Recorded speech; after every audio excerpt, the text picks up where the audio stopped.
It's really like one of the most special experiences that you can have while you're at college, in that it's so cross-cultural and so fresh. These people are so fresh to America that they have a perspective on things that we'll never have. You just sit there and you listen to them and you take from them really what they have to say to you. The Refugee Project is unique because it's a one-day experience. It's not a service project like a lot of urban involvement ministries are. It's just you being immersed in their culture. And at a school like SPU, where it's oftentimes is difficult to get outside the typical white culture that we're here on campus, the Refugee Project is a great way to do that in a short period of time. I'm doing the Refugee Project because SPU's already stretched me a lot in my view of ministry, and I want to do it to understand different perspectives from people who come from different situations and cultures. There's certain groups of them that in their particular situation they have no, quote, durable solution to their problem. For example, right now one of the groups we're getting are Hutus. They're called the 1972 Burundians. Since 1972 there was a war then that pushed them into another country. They've been moving around ever since. They are not able to go home to Burundi because of some political issues related to this group in particular.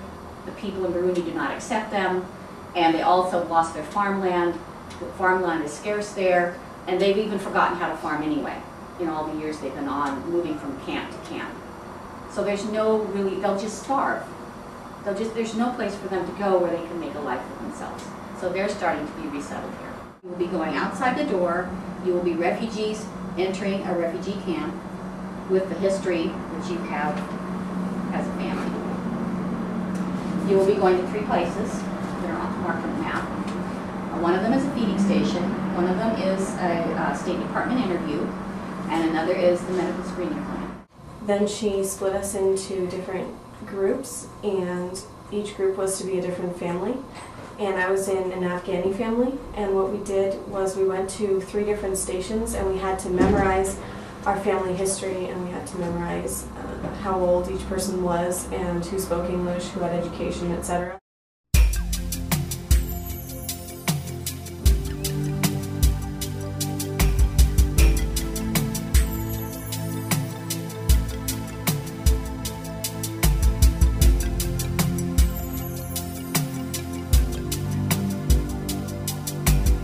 We welcome them, refugees who are fleeing war, persecution, and terror, and give them the tools they need to rebuild their lives.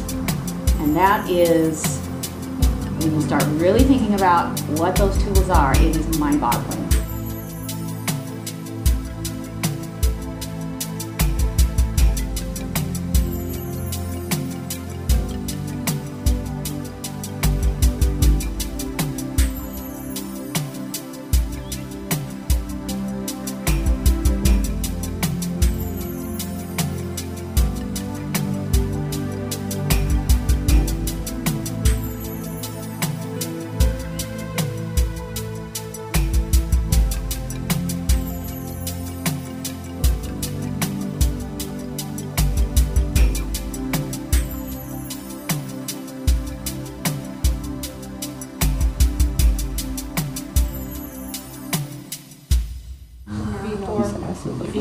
General questions about like who we were, how why we came here, our names, like what we plan to do, what happened to our family. Women, men.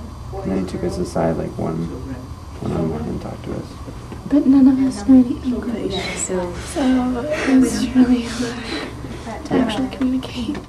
And then we got to go down to Kent and discuss what we were going to be doing, and basically we split up into 5 different groups and went to different families to eat dinner with them.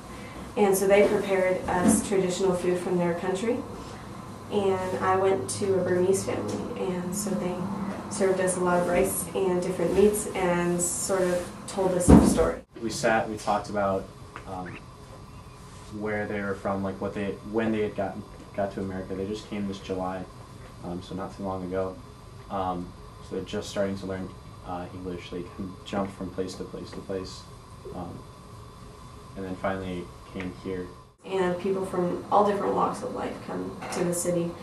I just think that understanding the refugee story, even though they're so different, it's still a whole different part of the city and a part of the world that lots of people still don't understand, and I didn't understand, and now I'm glad that I have a better perspective on what it's like to be so in such fear from your own country that you have to move to a different one. And it's just different how people have different sufferings and how people come from different backgrounds, and yet God can still connect us in so many ways, and He can bring us together through things like this. This is a one-time experience, and it should be something that ignites interest for you in further experience, not just like a one-time thing. So whether that means becoming a cultural companion for a family that's just brand new to town, or doing a clothing drive for people, or simply sitting down